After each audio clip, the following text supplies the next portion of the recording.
美國最高法院審理特朗普政府試圖取消出生公民權嘅行政命令，多個大法官喺庭上質疑政府立場，而總統特朗普親身到場旁聽，屬在任總統當中極為罕見。美國公民自由聯盟代表到最高法院陳詞，佢離開法院嘅時候話，特朗普總統試圖取消出生公民權嘅行政命令屬於違憲。I am confident that the court is going to turn back this president's effort to radically rewrite our 14th Amendment rule of birthright citizenship. 特朗普親身出席聆訊，但係結束之前已經離開。佢其後喺社交平台指出，美國係世界上唯一容許出生公民權嘅國家，形容做法愚蠢。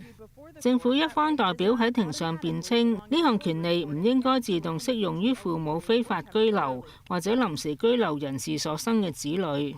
It operates as a powerful pull factor for illegal immigration and rewards illegal aliens who not only violate the immigration laws but also jump in front of those who follow the rules.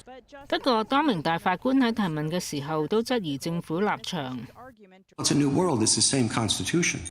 有法律專家指出，法官之間未見有明顯分歧。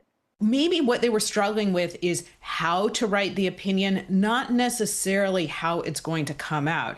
多個下級法院早前已經裁定特朗普試圖推翻出生公民權嘅行政命令違法。喺審訊期間，有示威者喺法院外聚集表達訴求。最高法院預計喺6月底前作出裁決。